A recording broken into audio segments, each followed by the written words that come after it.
Hey there, friends. Welcome to Mind Unmasked, the channel where we strip away the illusions and dive deep into the raw, unfiltered truths of the human psyche.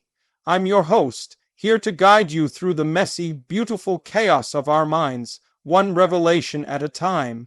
If you're new here, hit that subscribe button and join our community of truth. Seekers, we're all about uncovering what makes us tick, without the sugarcoating.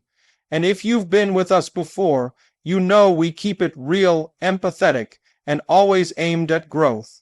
Today, we're tackling something that's whispered in heartbreak circles but rarely shouted from the rooftops.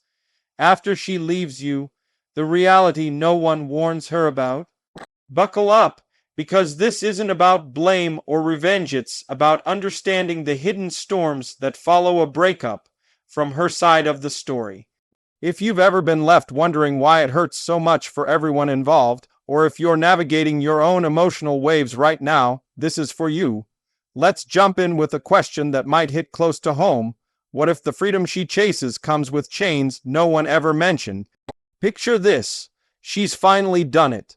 Packed her bags, said those final words, and stepped out into what she thinks is a fresh start. The door closes behind her, and for a moment, there's this rush like breaking free from a cage. But here's the thing no one tells her. That rush, it's just the eye of the hurricane. The real winds are coming, and they're psychological whirlwinds that can knock even the strongest souls off their feet.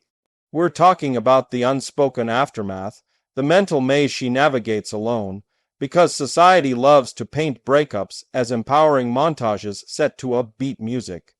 But in reality, it's a gritty, tear-streaked journey through doubt, identity shifts, and unexpected voids. And why am I framing this as after she leaves you? Because understanding her side isn't about winning her back or pointing fingers, it's about empathy, healing for all, and maybe even preventing the same pitfalls in your own life. Let's peel this back layer by layer, starting with the immediate emotional avalanche. Right after the split, she might feel liberated, but psychology tells us that's often a defense mechanism, a surge of adrenaline masking the grief. Think of it like jumping out of a plane. The freefall feels exhilarating until you realize the parachute isn't opening as smoothly as you thought. Studies from the American Psychological Association show that women often experience higher initial relief in breakups, especially if they initiated it, but that quickly morphs into something deeper. No one warns her about the phantom limb syndrome of relationships. You know, that nagging sense that something's missing, even if it was toxic. She reaches for her phone to share a funny meme, only to remember you're not there.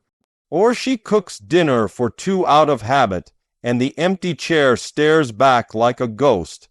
This isn't just sadness, it's a rewiring of her brain's attachment system.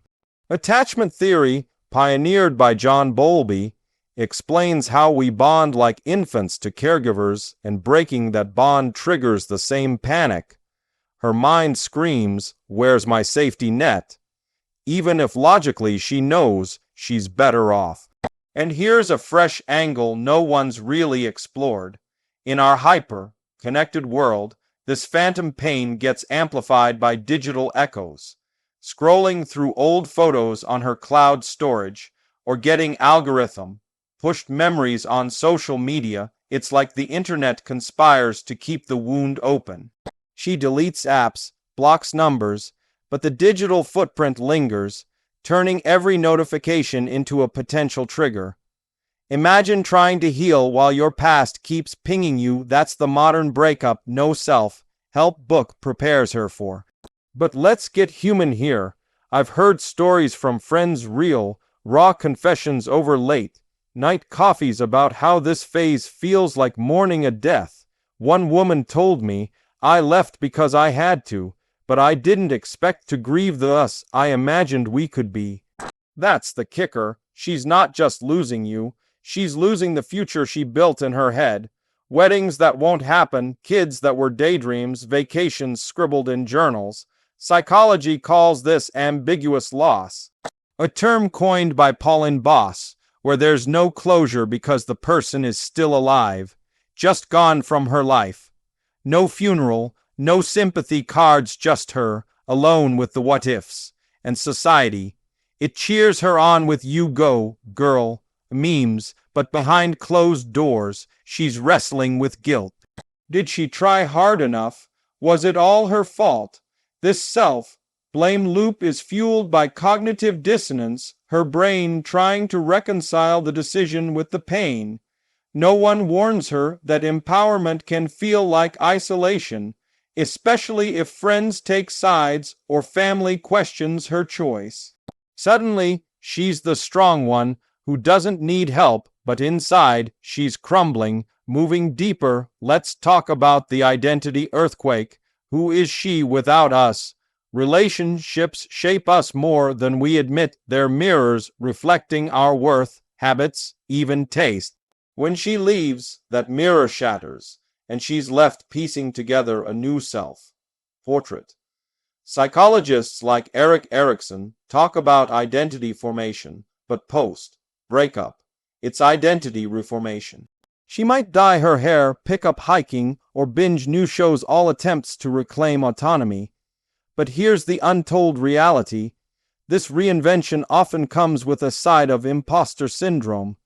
Am I really this adventurous person, or am I just running from the old me? One fresh insight I've pondered is how social media exacerbates this. She posts glow-up selfies, but each like feels hollow because it's performative healing. Deep down, she's comparing her chapter 1 to everyone else's highlight reel. Research from the Journal of Personality and Social Psychology shows that women post-breakup often engage in more self-enhancement behaviors online, but it backfires, leading to lower self-esteem when the validation wanes. No one tells her that the new you phase is trial and error, full of missteps like rebound dates that feel wrong or hobbies that fizzle out. It's messy, human, and okay, but in the moment, it feels like failure. And oh, the loneliness, not just romantic, but the quiet kind that seeps in like fog. Friends rally at first with brunches and pep talks, but life moves on.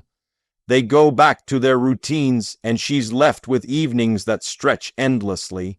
Evolutionary psychology suggests we're wired for connection. Solitude triggers stress hormones like cortisol, making her feel on edge. But here's a nuance no one's highlighting. This loneliness isn't uniform.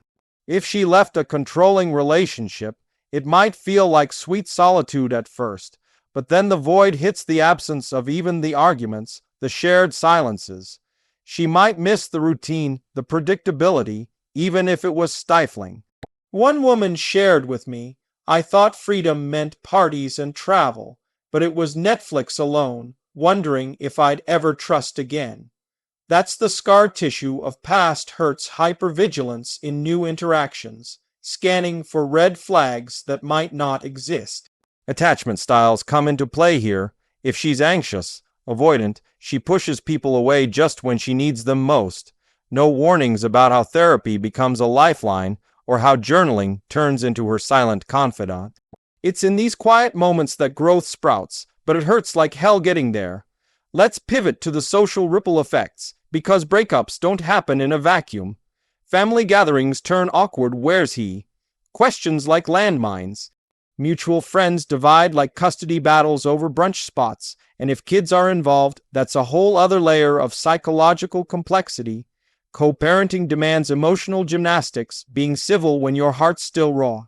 No one warns her about the guilt waves. Did I break our family? Even if staying would have been worse. Child psychologists emphasize modeling healthy boundaries, but in practice, it's exhausting. She smiles through drop-offs, then cries in the car. This emotional labor, a term from Arlie Hochschild, weighs heavier on women statistically, as they often manage the relational fallout. Here's an original thought. In our gig economy era, this extends to professional networks too. If you worked in the same industry or shared contacts, She navigates minefields at conferences or linked in professional poise masking personal pain. It's like wearing a mask that itches day in, day out. Financial realities sneak in too, often unannounced. If she depended on shared income, suddenly budgeting alone feels like a crash course in independence. Psychology links financial stress to anxiety disorders. The uncertainty amplifies everything. No one tells her that empowerment anthems don't pay bills, and rebuilding savings while healing is a juggle. But flip it. This can spark resilience, forcing her to upskill or negotiate raises. One fresh perspective is how this ties into self. Worth money becomes a metric of I can do this alone. Turning spreadsheets into therapy sessions, now the dating minefield, re-entering the scene, thrilling yet terrifying. Swiping right feels empowering, but ghosting revives old insecurities. Am I enough? Echoes louder post breakup. Evolutionary psych explains the caution we're programmed to avoid repeat pains.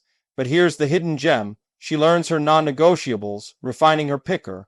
No warnings about the comparison trap, where every new guy gets measured against the ex's ghosts good and bad. It takes time to date without baggage, and that's normal. As time passes, the real transformation emerges. She discovers strengths she forgot. Cooking solo turns into culinary adventures. Solo trips build confidence. Positive psychology, from Martin Seligman, calls this post-traumatic growth, emerging wiser, more compassionate. No one warns her that she'll look back and thank the pain for the person she becomes. Friendships deepen, self-love blooms. It's not linear. Bad days creep in, but they're fewer. Wrapping this up, remember, this isn't about she'll regret it. It's empathy fuel for her journey and yours. If you're hurting, no healing's mutual. Seek support, reflect, grow. Thanks for joining Mind Unmasked today.